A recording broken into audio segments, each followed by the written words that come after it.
Hello my dear friend, मैं आपका दोस्त गौरव प्रजापति। आज के लेक्चर में डिस्कशन करने वाले हैं कि HTML RGB कलर क्या होता है। तो फुल डिटेल में जानेंगे। आप लोग बने रहिए, सिर्फ वीडियो को वॉच करना। किसी भी पॉइंट पर आप वीडियो को स्किप मत करना, नहीं तो आपके समझ में नहीं आएगा। इससे पिछले वीडियोज में हम लोगों ने डिस्कशन किया था HTML के प्री डिफाइंड कलर के बारे में और फुल डिटेल में जाना था। अगर आपने वो वीडियोज नहीं देखा है तो सबसे पहले जाकर आप उस वीडियोज को देखिए। अगर आप इस चैनल पर नए हैं तो प्लीज़ लाइक कीजिए, शेयर कीजिए, सब्सक्राइब कीजिए और बेल आइकन की घंटी को प्रेस कर लीजिए, जिससे आने वाली हर एक अपडेट आपको मिलती रहे। आइए चलते हैं लैपटॉप की स्क्रीन पर और HTML RGB कलर के बारे में जानते हैं। An RGB colour value represent red, green and blue light source. ठीक है, RGB का मतलब होता है रेड, ग्रीन एंड ब्लू। ठीक है, तो ये तो डिफिनीशन हुई। इसके बाद जो RGB की फुल फॉर्म होती है वो मैंने बता दी है। इसके बाद अब हम लोग सीखेंगे कि RGB जो कलर होता है उसकी कुछ वैल्यूज होती हैं, तो वही सीखेंगे। तो RGB कलर वैल्यू क्या होती हैं। In HTML a colour can be specified as an RGB value using this formula. तो यूजिंग फार्मूले से पता हो गया होगा, R का मतलब रेड, G का मतलब ग्रीन और B का मतलब ब्लू। तो क्या फार्मूला क्या है। Each parameter red, green and blue define the intensity of colour which A value between 0 and 255। ठीक है, तो आप समझ गए होंगे। इस लाइन को पढ़ के बहुत ही अच्छे से ये लाइन लिखी है, इसीलिए बहुत गहराई से इसे पढ़ना कि 255 का क्या मतलब होता है, 0 एंड 255 आप समझ जाएंगे।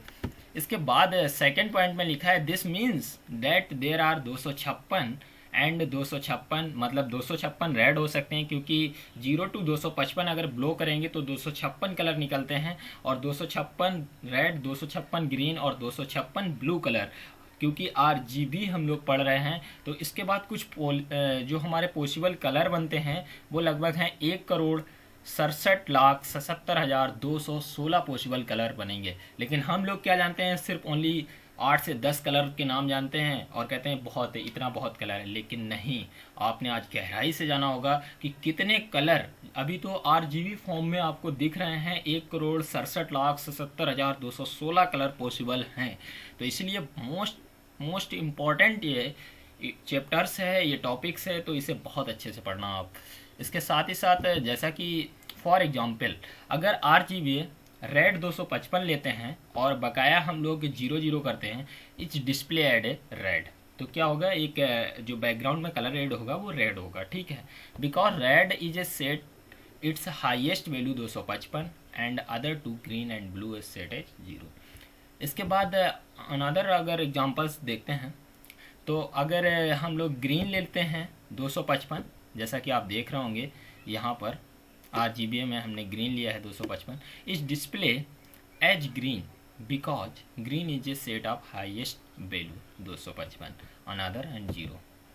तो टू डिस्प्ले एंड ब्लैक, अगर ब्लैक कब होगा डिस्प्ले पर, set all colour parameters are 0, मतलब 0 रेड भी, 0 ग्रीन भी, 0 ब्लू भी। और वाइट कब होगा, वाइट के लिए तुम्हें सेट करना पड़ेगा सारे RGB के वैल्यू 255 255 255। तो ये सब हम लोग थ्योरी में समझ चुके हैं, और अब हम लोग थ्योरेटिकली बात नहीं करेंगे, क्योंकि हम थ्योरी पढ़ चुके हैं। एक आइडियाज हमारे दिमाग में लग चुका है कि कैसे क्या होता है। अब हम लोग प्रैक्टिकली नॉलेज गेन करेंगे। तो अब हम लोग क्या करेंगे, नोटपैड पर पहले कोडिंग करेंगे, फिर ब्राउज़र पर अपनी फाइल को ओपन करेंगे। तो सबसे पहले हम अपने नोटपैड को ओपन करते हैं। जैसा कि आप देख रहे होंगे मेरा नोटपैड ओपन हो चुका है, और इस नोटपैड पर ऑलरेडी हमने अपनी कोडिंग को सेव कर रखी है, इसीलिए मेरी कोडिंग सेव है नोटपैड पर। आप क्या करेंगे, सबसे पहले जाके फाइल पर जाएंगे, फाइल पर जाने के बाद आप न्यू फाइल करेंगे, उसके बाद कोडिंग करेंगे। कोडिंग में मैं सब कुछ आपको बता चुका हूँ, लेकिन जो चेंजमेंट किए हैं उनको मैं बहुत ही गहराई से आपको बताऊंगा। डॉक्यूमेंट टाइप HTML और बॉडी सेक्शन के अंदर जो कुछ भी लिखते हैं वो डिस्प्ले होता है हमारा वेब पेज पर। मेरा टारगेट है आपने को, जहाँ पर हमने स्टाइल का एक सेंटेक्स बताया था, वहाँ पर बताया था टैग नेम, स्टाइल, प्रॉपर्टी हमारी कैसी है, बैकग्राउंड कलर, और इसके बाद RGB एक हमारी वैल्यू है। वैल्यू में लिखा है 255 00। तो यहाँ इसके बैकग्राउंड में कौन सा कलर ऐड होना चाहिए, रेड। ठीक है, आपको समझ में आ गया होगा। इसी तरीके से यहाँ लिखा है 255, तो ये ब्लू जगह पर लिखा हुआ है, तो ओवरऑल आपको पता होना चाहिए, यहाँ पर ब्लू प्रिंट होना चाहिए। इसी तरीके से सारे आपको पता चल जाएंगे कौन सा कलर प्रिंट मतलब सॉरी प्रिंट नहीं बोलना चाहिए, यहाँ पर ऐड होना चाहिए, तो कौन सा कलर ऐड होगा। इसी तरीके से आप कोडिंग करेंगे और कोडिंग करने के बाद इस फाइल पर जाके आप सेव करेंगे। सॉरी, फाइल पे गए, सेव एज पर क्लिक किया और सेव एज पर क्लिक करने के बाद आप किसी भी नाम से अपनी फाइल को सेव कर सकते हैं, बट लास्ट में .html जरूर लगाएंगे, तभी आपकी फाइल सेव होगी, नहीं तो नहीं, क्योंकि एक्सटेंशन देना पड़ता है। जब आपकी फाइल सेव हो जाए, मेरी फाइल ऑलरेडी सेव है इसलिए मुझे सेव करने की कोई ज़रूरत नहीं है। सेव करने के बाद आप अपने कंप्यूटर में जाएंगे, आपने जहाँ पर भी अपनी फ़ाइल को सेव किया है, अगर आपने डेस्कटॉप पे फाइल को सेव किया है तो आप डेस्कटॉप पर फाइल को ओपन करें, वो भी ब्राउज़र पर। जैसे कि मैं आपको दिखाता हूँ, हमने अपनी फ़ाइल को डॉक्यूमेंट में जाके सेव किया है, जैसा कि मैंने अपने डॉक्यूमेंट फ़ोल्डर को चूज किया है। और डॉक्यूमेंट फ़ोल्डर को चूज करने के बाद हमने अपने फ़ाइल का नाम, जिस नाम से फ़ाइल बनाई थी वो RGB था, तो RGB नाम से हम अपनी फ़ाइल को ढूंढ लेते हैं। जैसा कि आप देख रहे हैं मेरी फ़ाइल मिल चुकी है। इस फाइल पर जाने के बाद हम राइट क्लिक करेंगे और राइट क्लिक करने के बाद ओपन विथ करेंगे, और आप किसी भी ब्राउज़र से अपनी फ़ाइल को ओपन कर सकते हैं। मैं बेसिकली अपनी फ़ाइल को फायरफॉक्स से ओपन कर रहा हूँ, कुछ ही देर में मेरी फ़ाइल ओपन हो जाएगी।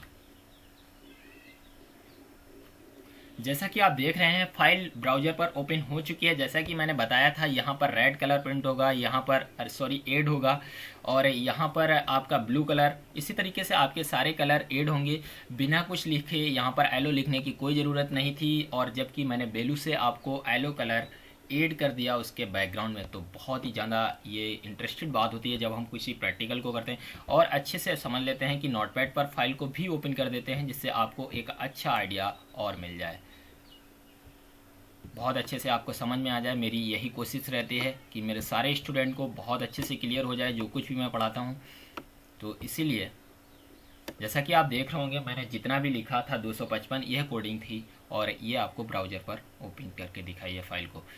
तो आपको ये वीडियोज जिन लोगों ने अंत तक देखा होगा उन्हें बहुत अच्छे से समझ में आया होगा, और जो अगर इस चैनल पर नए हैं, जिन्होंने पहली बार इस वीडियोज को देखा है, तो प्लीज़ लाइक कीजिए और सब्सक्राइब कर लीजिए चैनल को, क्योंकि ये बहुत ही अच्छा आपके लिए प्लेटफॉर्म है HTML, CSS और जावास्क्रिप्ट, मतलब फुल स्टैक वेब डेवलपमेंट के लिए, और अदर आपको प्रोग्रामिंग लैंग्वेज भी मिलेंगी कुछ समय बाद। तो इसलिए बहुत ही ज़्यादा इम्पॉर्टेंट प्लेटफॉर्म है।